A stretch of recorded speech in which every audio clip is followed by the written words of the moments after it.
The LSU Tigers host Texas A&M in Tiger Stadium, 11 a.m. kickoff for the final matchup of the 2023 regular season. What does LSU need to do to secure their ninth victory of the year? You are Locked On LSU, your daily podcast on the LSU Tigers. Part of the Locked On Podcast Network, your team every day.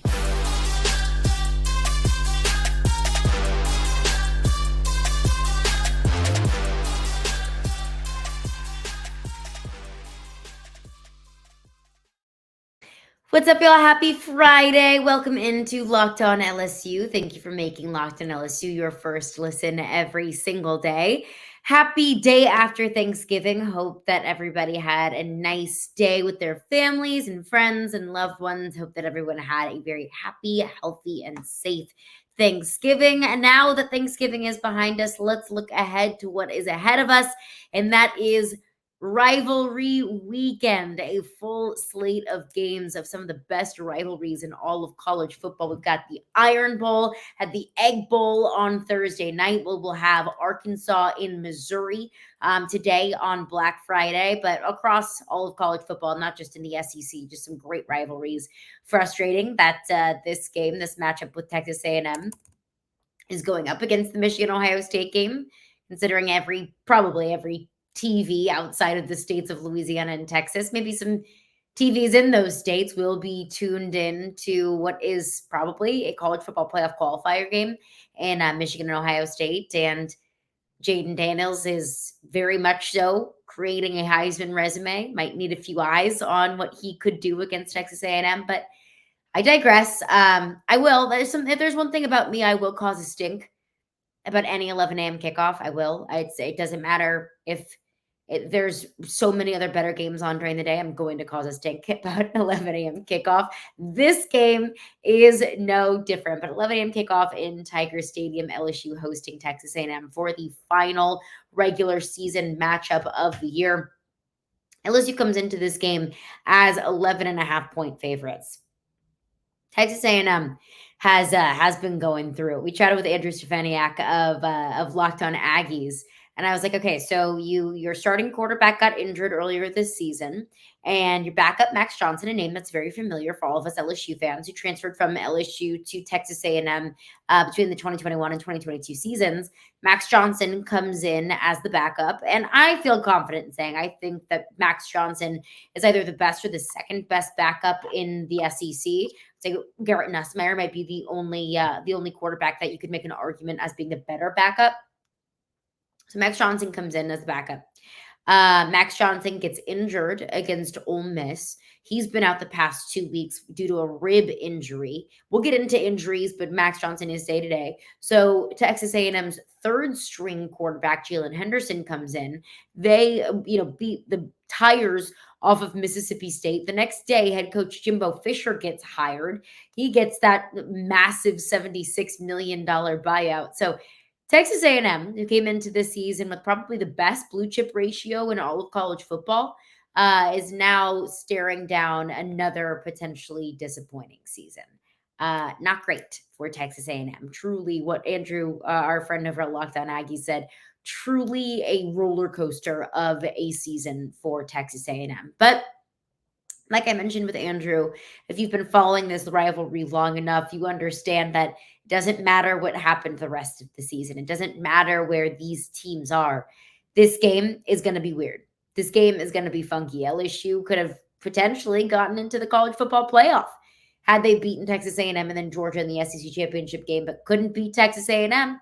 A 4-7 team at the time took down a potentially 10-win season for LSU.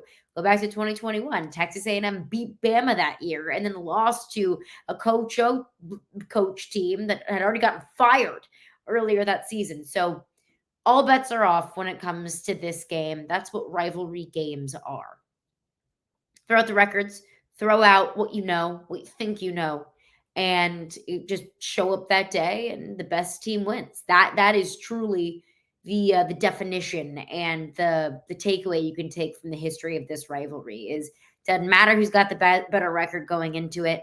all bets are off. But LSU has their hopes of a back-to-back 10-win seasons, and that is still within reach for LSU. If you beat Texas A&M and then you win your bowl game, back-to-back 10-win seasons in Brian Kelly's first 2 years. Now, was that the goal? Of course not. The goal was to get to the SEC championship game and potentially get to the college football playoff. But back-to-back 10-win seasons in your first 2 years as a head coach, that is absolutely nothing to scoff at. That's something that I want this team to achieve. So how are they going to do that? That goal goes through the Aggies. So how is LSU going to secure a victory against Texas A&M at home on Saturday? Let's start with Texas A&M defensively, because it absolutely has been their strong suit really all season long. Texas A&M is the best defense that LSU has faced so far this season, but I feel like this Texas A&M defense, it's kind of a tale of two defenses. So let's start with what I think the strength of this Texas A&M defense truly is, and that is Texas A&M against the run. They're the 15th ranked run defense in the country, only allowing, if you're watching on YouTube, my bad, is the 15th ranked run defense in all of college football. They're averaging, giving up about 102.5 yards per game so far this season. Again, the best run defense that LSU has seen so far this season. To put that in perspective, Alabama, probably the second best defense that LSU will have seen so far this season. They have the 27th ranked run defense in the country, giving up just shy of 118 rush yards per game, which, of course, as we knew, Jayden Daniels was able to run free against Alabama. It wasn't easy. And every single yard that LSU gained against that Alabama defense was not easy. It was very hard-earned. But we know that this LSU offense, Jayden Daniels included. Jayden Daniels probably the forefront of that. They can run the heck out of the football. So going to be the toughest test yet for this LSU run offense. But as we talk about how good Texas A&M's run defense is, let's go back and let's break down some of the toughest matchups that Texas A&M has had. I look against Ole Miss, and that was at Ole Miss. They gave up 102 yards to Quinshon Judkins alone. 102 yards and 3 touchdowns to Quinshon Judkins. Again, this 15th ranked run defense in the country. Against Alabama. Now, keep in mind, this was at home. Now, they held Jase McClellan, Alabama's leading running back on the day, runner on the day, to just 45 yards.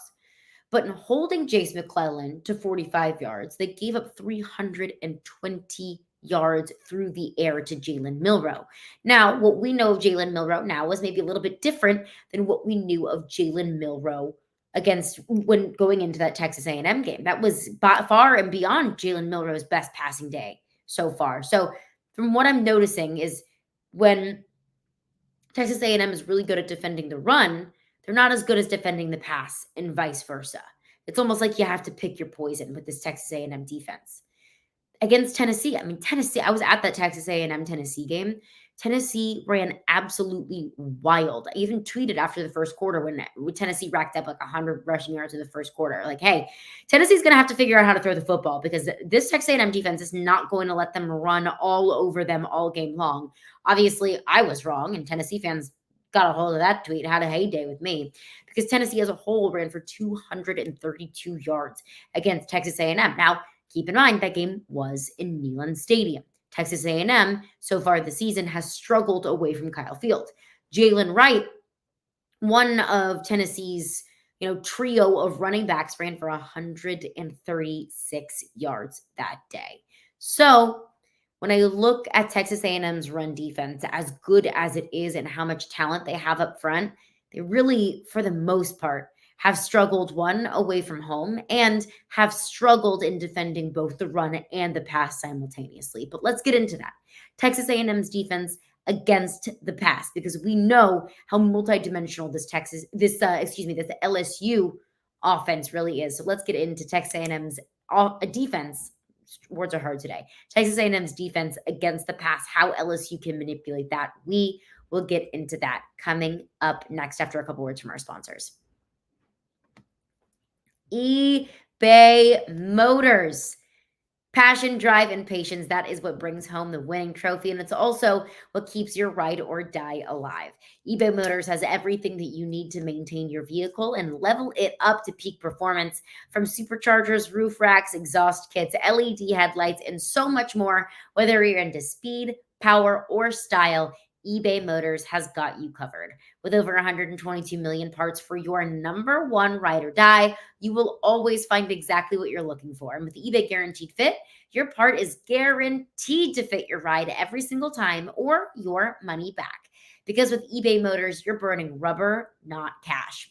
With all the parts that you need at the prices that you want, it is so easy to turn your car into the MVP and bring home that win. Keep your ride or die alive at ebaymotors.com. Eligible items only, exclusions apply. eBay Guaranteed Fit only available to U.S. customers. All right, thanks again for making Locked On LSU your first listen every single day. We are free and available wherever you get your podcast. And of course, we are part of the Locked On Network, your team every single day. And Locked On has some exciting news and an exciting new project in the works, because Locked On has officially launched the first ever national sports 24/7 streaming channel on YouTube. Locked On Sports Today is here for you 24/7, covering the top sports stories of the day with the local experts of Locked On, plus our national shows covering every single league. So go to Locked On Sports Today on YouTube and subscribe to the first ever national sports 24/7 streaming channel. Let's get back into it. Breaking down Texas A&M's defense, statistically the best defense that LSU has faced so far this season. Just broke down the Texas A&M run defense. They were able to limit Alabama in the run game, but looking at a couple of their more difficult games on the road, which I would classify LSU as, they have 100 rushing yards to Quinshon Judkins, 100 rush yards and 3 touchdowns to Quinshon Judkins at Vaught Hemingway just a few weeks ago. Earlier in the season, about midway through the season, at Neyland Stadium against Tennessee, 232 rush yards that Texas A&M gave up to the Tennessee Volunteers. What about Texas A&M against the pass? Because I do think that the run defense is Texas A&M's strength of the two sides of the defense. This is a secondary that has been struggling. But even though it's a secondary that's been struggling, it's still a pass defense that ranks in the top 20 in all of college football, giving up only an average of about 185 yards per game. But let's dig a little bit deeper into those numbers. Let's dig a little bit deeper into those numbers on the road and against some of Texas A&M's toughest opponents. First and foremost, Ole Miss. Like I mentioned, they gave up over 100 yards just to Quinshon Judkins alone. They also struggled to stop Jackson Dart in the passing game. Jackson Dart against Texas A&M, 24 of 33 for 387 yards and 2 touchdowns. Against Tennessee, like I mentioned, they gave up 232 total yards on the ground, but it was not a great day for Tennessee through the air. Joe Milton, 11 of 22 for only 100 yards. It's the fewest passing yards that any Josh Heupel coached quarterback, going back to his days at UCF, has recorded in a single game. Only 1 touchdown and an interception. Now, like I mentioned, I was at that game. And anytime you can hold any SEC opponent to just 100 passing yards, that's impressive. That had more to do with Joe Milton.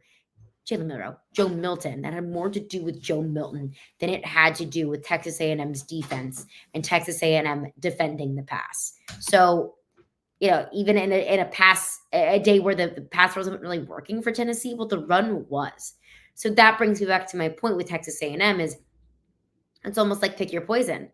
Tennessee ran all over Texas A&M's defense, but they struggled in the passing game. Did that have to do with Texas A&M's defense? Sure, I'll give them a little bit of credit for that. But again, I still think that was more about a day where Joe Milton really struggled to hit receivers and struggled to get the ball out. Only attempted 22 passes that day.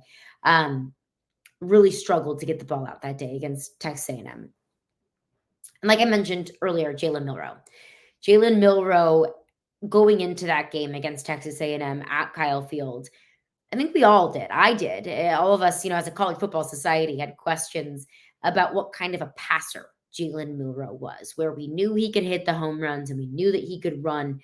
But what about the intermediate throws? Throws between 10, 15, and 20 yards. Could Jalen Milroe do that? Well, we found another layer of Jalen Milroe's passing game against this Texas A&M secondary. Threw for over 300 yards, 3 touchdowns, and only 1 interception. Let me throw the Miami game in there as well, because I know that was earlier in the season, and sure, your defense and your team can grow and change a lot. But Tyler Van Dyke threw for 374 yards and 5 touchdowns earlier this season against Texas A&M. So, and that game also was in Miami. Texas A&M's defense at home is elite.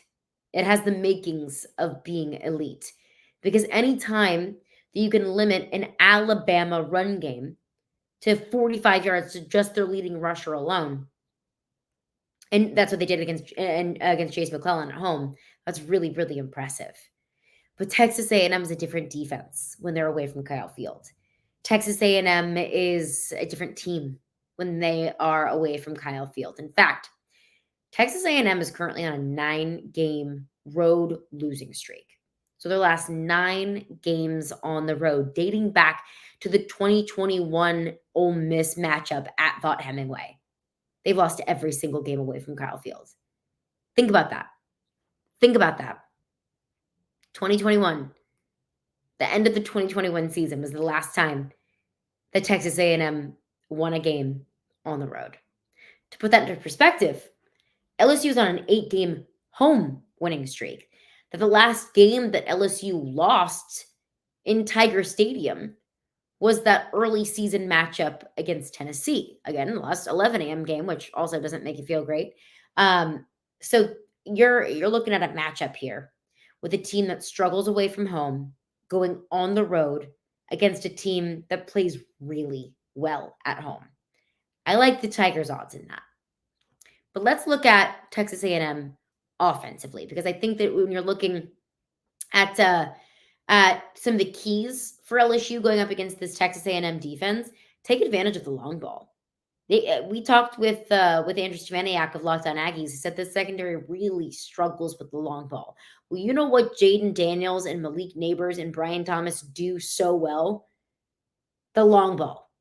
That 70-yard, I'm looking at you, that 70-yard touchdown pass to Brian Thomas against Georgia State. I'm looking at you, those big chunk plays of 30, 40, 50-yard pickups through the air. That is how this LSU offense is truly going to flex one of its greatest strengths against its opponent's greatest weakness. Take advantage of the long ball. Let's look at Texas A&M offensively coming up after a couple of words from our sponsors. I want to tell you about Game Time, because Game Time has truly become one of my favorite resources, because buying tickets can be stressful. Buying tickets for concerts, for games, comedy shows, whatever it might be. It can be stressful to pay those extra fees and to wait in a virtual line. It's not worth it. Game Time is truly the easiest ticket buying experience. They've got killer last minute deals, all in prices, so you're not going to get nickeled and dimed with some fees on the back end. You've got views from your seat, so you know exactly what you're going to get when you sit down. No view obstruction, no surprises once you get to the venue. Game Time is completely open, honest, and transparent. Plus, the best thing about Game Time, the best price guarantee. Game Time takes the guesswork out of buying tickets. So download the Game Time app. Create an account and use code LOCKEDONCollege for $20 off of your first purchase.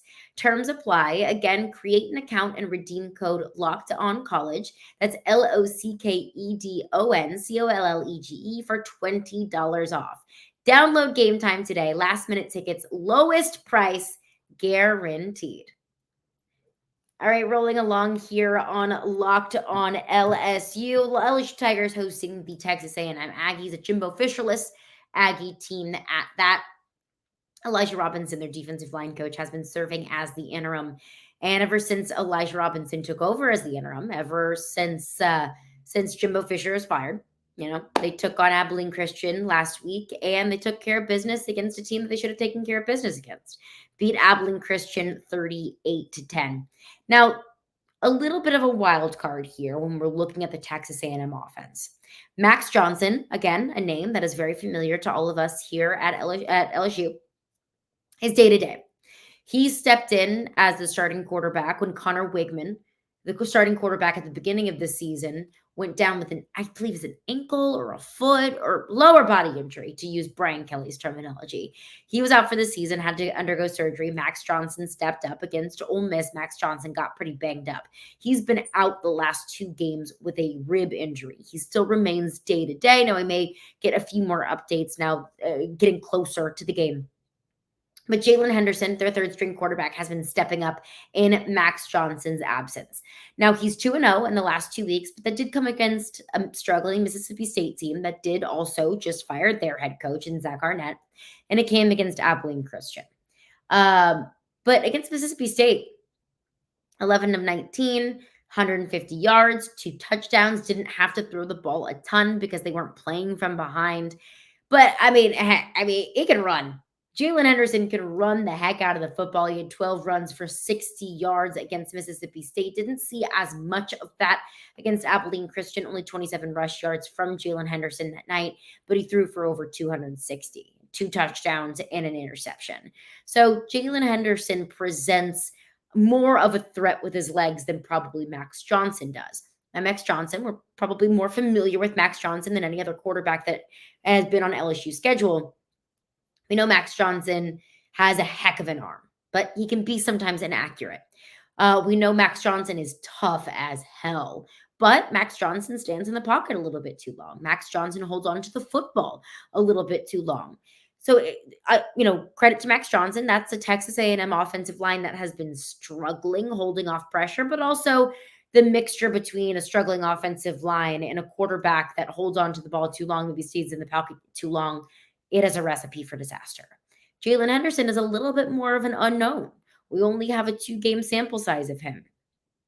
I think he's been on a rather short leash, and that's been okay because he can be on a short leash and still beat Mississippi State and Abilene Christian. Now, which quarterback is LSU going to get? We don't know.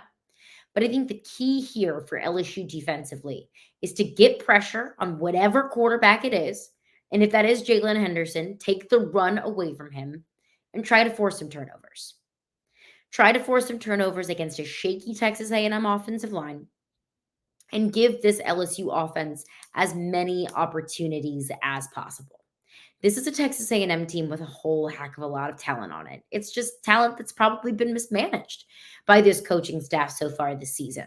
So it's not a matter of LSU being more talented than Texas A&M.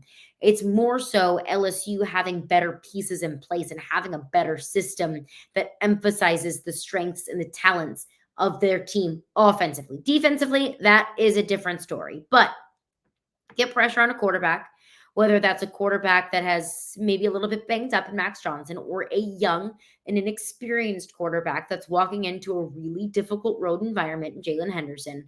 Try and force some turnovers and give this LSU offense as many opportunities as it can. I'm picking LSU to win this game for a few reasons. I think this is an A&M team that wants to play hard for its interim head coach. I've talked to a few former Texas A&M players that have said they absolutely adore Elijah Robinson. Coach E is what they call him. And those former players want him to get the full-time job. I think that this team is the same way, that they want good things for Elijah Robinson. We talked to Andrew again, like I mentioned, from Locked On Aggies. He said, look at what Cadillac Williams did to that Auburn team. Just was a breath of fresh air, provided some energy to a team that probably needed it after their coach got fired midseason. So never count that out. But since 2017, the home team has won this matchup. The last 6 seasons, the home team has won this matchup, even when it didn't really make any sense in 2021 when LSU beat that Texas A&M team, and that LSU team was dreadful. Had no business beating that Texas A&M team. 2022, that Texas A&M team was dreadful. Had no business beating an LSU team that had already secured the SEC West, but they did. And that is what I think is so impactful about this game, is that you've got 2 of the toughest environments in all of college football in Tiger Stadium and Kyle Field. That's the difference. That could very well be the difference. And I think that this is a team that's playing for Jayden Daniels. This is an LSU team that understands that Jayden Daniels and this team really needs to win out in order for Jayden Daniels to secure not just the spot in New York, but to secure his place as a Heisman Trophy frontrunner. I've been on record, and I'll say it again. I'll say it a million times. I will scream it from the rooftop. I think that records are a stupid factor in the Heisman Trophy, but it's a reality that if you fall to 8-4, the edge might go to a Bo Nix or to a Michael Penix Jr., two players that might only have one or fewer losses on their schedule. I think this team wants to play hard for Jayden Daniels. This team wants Jayden Daniels to get his due in New York City. I'm taking LSU to win this game. I think it's going to be close. Honestly, I really do, because it is a rivalry game. Texas A&M is going to be able to score points. Texas A&M is going to be able to move the football because their defense stinks, and everyone can move the ball on your defense. But it comes down to this explosive LSU offense and how much Texas A&M has, one, really tucked their tail between their legs on the road, and two, has struggled against the long ball, what you do best. So I think LSU is able to take care of business. I think they seal up the regular season at 9-3 and on to a bowl game. But that's going to do it for me today. Thank you for making Locked On LSU your first listen every single day. Enjoy the games this weekend. If you're going to be in Tiger Stadium on Saturday, make sure it's loud. 11 a.m. environments in Tiger Stadium, they are just not the same.